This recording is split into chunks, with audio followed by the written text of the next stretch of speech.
عايزك ما تتخيلش الفيل الازرق شكله عامل ازاي، بالرغم من اني طلبت وبوضوح انك ما تتخيلش شكل الفيل الازرق شكله عامل ازاي، وان مفيش اصلا حاجه اسمها فيل ازرق، بس عقلك بنسبه كبيره جدا خلق ليك صوره ذهنيه واكيد شفته، ما تنكرش. اهلا بيكم فيديو جديد في سلسله احتراف المبيعات من زاويه كاريزما الشخصيات الجزء الرابع. خلوني في الاول افكركم بهدف سلسله الفيديوهات دي، واول ما هتخلص الفيديوهات ايا كان مستواك ايه اكيد هتستفيد، واكيد مستواك هيتطور حتى لو بتبدا او لو كان مستواك متوسط او حتى عالي في مجال المبيعات. وتعالوا كمان افكركم سريعا بموضوع الحلقه اللي فاتت اللي كان عن احتراف المبيعات، ولكن من زاويه اسرار التاثير على العقليات. لو لسه ما شفتش الحلقه هسيب لك اللينك بتاعها تحت في الديسكربشن. ويلا بينا نبدا في احتراف المبيعات من زاويه كاريزما الشخصيات.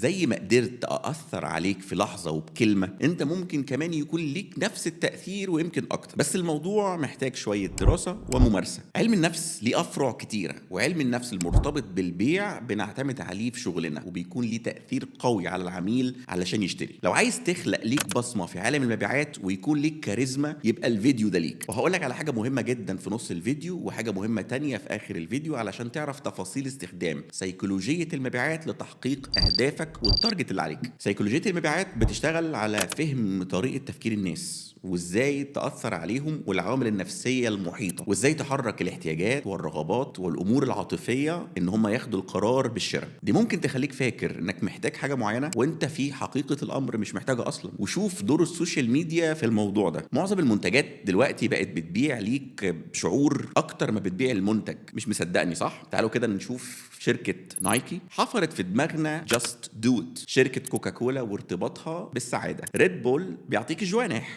فودافون القوة بين ايديك. كل المنتجات دي بتتكلم عن العاطفة، هو بيبيع لك العاطفة قبل ما بيبيع لك المنتج بتاعه. من اهم الحاجات اللي هتفرق معاك وانت بتبدأ تفهم سيكولوجية المبيعات معرفتك بأنماط الشخصيات. دي اهم حاجة، ازاي تحفزه. كل شخصية ليها مفتاح علشان يسمعوا كلامك ويشتروا في الاخر. هات ورقة وقلم وارسم الخريطة دي علشان هشرحها لك بشكل مبسط، وهدي لك مفتاح كل شخصية. وعشان نبسطها، هم 4 انواع اساسية. الشخصية الاولى بيسموها اللؤلؤ، ودي بتتحفز في الشراء لما تحس انها جزء مؤثر في قضية كبرى، وان قرارها هيفرق بشكل ايجابي في المكان اللي هي موجودة فيه. زي مثلا انه ياخد قرار معين يكون ليه تأثير كبير على المبيعات في الشركة اللي بيشتغل فيها، او على العملاء بتاعت شركته، او على الموظفين بتوع شركته. الشخصية الثانية الجوهرة، ودي بتتحفز لما تحس انها دخلت في تحدي بس للنجاح. واكيد فاكرين شخصية الحاج اسماعيل فيلم مطب صناعي لو تفتكر، وازاي كان احمد حلمي بياخد كل اللي هو عايزه اول ما يحطه في اطار تحدي للنجاح. ده كان عايز يخليه يرجع في اتفاقياته مع كل اللي اشتروا منه محصول البطاطس، وبيقول له السوق كله بيقول انك هواف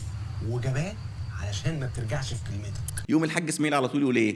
الحاج اسماعيل طول عمره بيرجع في كلامه. نرجع جد بقى. وانا شخصيا مريت بتجارب كتيره جدا في حياتي مع عملاء اول ما حطيتهم في اطار التحدي كان هم اللي عايزين يخلصوا البيع علشان ينجحوا في التحدي ده. ممكن يكون التحدي ده في صوره انه عايز يقنع مديره او صاحب الشركه انه يجيب موافقه على قيمه المشروع البادجت بتاعته. مثلا عايز يشتري منتج جديد هو اول واحد هيشتريه، ده تحدي للنجاح. حاجه هنتعلمها مع بعض وببيع له منتج او حل جديد هو ما شافوش قبل كده، ده تحدي للنجاح. كل دي بتخلي شخصيه الجوهره تيجي معاك في الاطار اللي انت عايز توجهه عليه. نيجي بقى لشخصيه كده جميله اسمها الياقوت، ودي بيتم تحفيزها لما تحس انك انت صديق وماشي مع الناس بمبدأ جميل قوي اسمه الناس تحب الناس. هنا الراجل ده بيكون قراره مبني على احساسه انه مبسوط في الرحله دي معاك، وتلاقيه ممكن بيقابلك بره الشغل علشان يقفل معاك البيعه، وبيخلي الموضوع من وجهه نظره يتحول الى صداقه. من اصعب الشخصيات اللي ممكن تقابلها هي الشخصيه الرابعه، وفي بياعين مش بتحبها علشان بيعتبروا الشخصيه دي متعبه وفرهوده شويه. احسن طبعا، وهقول لكم ليه، بس اصبروا دقيقه. الشخصيه دي بيسموها الزمرد، ودي بتتحفز لما تتاكد انها فاهمه كويس جدا، وكل قراراتها بتكون مبنيه على ارقام، تحليلات، حقائق. يعني العواطف بتكون واخده اجازه شويتين، ولازم بيتاكد ان البياع والشركه واقفين في ظهره وفاهمين شغلهم كويس قوي. الشخصيه دي طلباتها بتكون كتير في الاول، وما بتحبش اي حد يضغط عليها خالص، بس لو اثبتت جدارتك الطلبات بتاعتهم بتقل تدريجيا. هي مش هتختفي ولكن بتقل، وبيبدا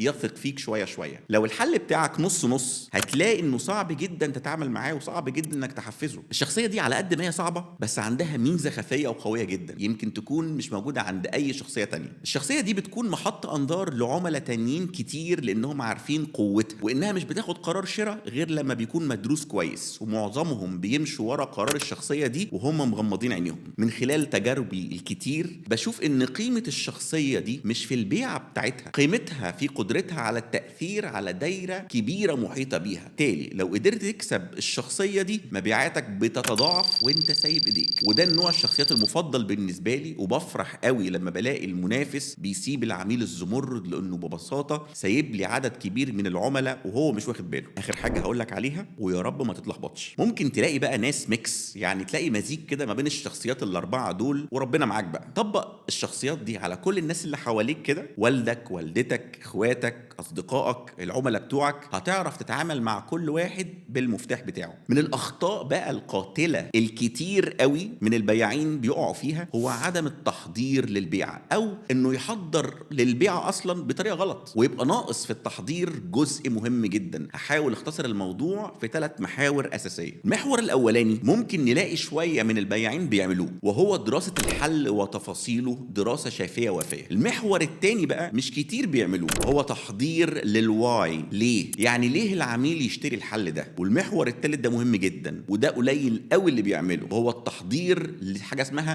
واي المعكوسه، وهشرحه كمان دقيقه بالظبط. تعالوا نشرح بس المحور الاولاني لانه سهل وبسيط. البياعين غالبا بيهربوا بقى من الكلام في اي فنيات او تفاصيل تخص الحل عشان بيخافوا يتزنقوا مع العميل ده، وبيشوفوا ان دورهم بيجي عند الكلام في الاسعار علشان دي الحته بتاعتهم. عايز اقول لهم ان دول بياعين غالبا مش هيبقى ليهم مستقبل. ندخل بقى على المحور الثاني على طول. ولو كنت قريت كتاب Start with Why زي ما قلت لك في الفيديو اللي فات ما كناش وصلنا للمنطقه دي وكنا عديناها، بس خلينا اجيب لك الخلاصه بتاعت الكتاب. المحور الثاني ده لازم تتقمص شخصيه العميل وتسال نفسك نوعين من الاسئله. النوع الاول، لو انت مكان العميل ليه تشتري الحل او المنتج ده؟ وليه تشتريه دلوقتي؟ وليه تشتريه من البياع ده؟ وليه تشتريه من الشركه دي؟ النوع الثاني بقى من الاسئله، لو انت مكان العميل ايه الفايده اللي هتعود عليك لما تشتري الحل ده؟ بيسموها what's in it for me، ومي هنا بتعود على العميل مش عليك انت. ربنا يستر لان المفروض ما اقولش الاستراتيجيه دي بتاعت المحور الثالث بس هقولها، وزي ما كنا مسميينها حاجه اسمها واي المعكوسه، يعني تاخد حبيتين الصراحه مع حبيتين الشجاعه وتسال نفسك لو انت مكان العميل ما تشتريش الحل ده ليه؟ وليه ما تشتريهوش من الشركة دي؟ لو قدرت تطلع أسباب كتير أقدر أقول لك نص مبروك، والنص التاني من المبروك هقوله لك لما تلاقي إجابة منطقية بس من وجهة نظر العميل، ولازم تكون كمان الإجابات دي فيها جزء عاطفي عشان تأثر عليه زي ما شرحت ليك في أول فيديو. بص بقى، أنت دلوقتي جهزت نفسك سيكولوجيا وبقيت جاهز تتعامل مع أنماط مختلفة من الشخصيات اللي هتقابلها، وهتبدأ تتعلم إن في البيع مفيش حاجة اسمها رفض ليك بصفة شخصية. العميل من حقه يرفض المنتج او الحل بتاعك لانك ببساطه يا اما ما حضرتش كويس، او ما فهمتش طلبات العميل، او ما عرفتش ترد على اعتراضاته، او ببساطه ان الحل ده مش مناسب للعميل ده، او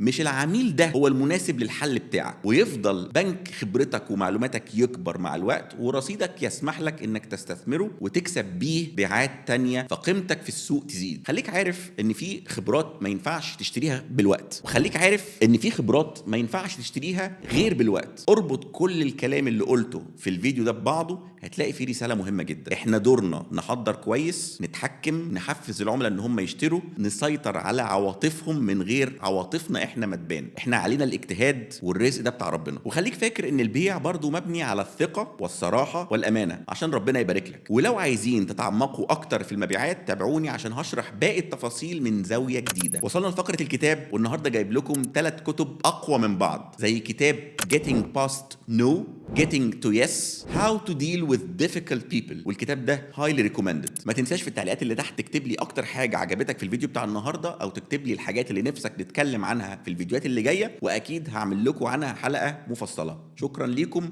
واشوفكم في الفيديو اللي جاي.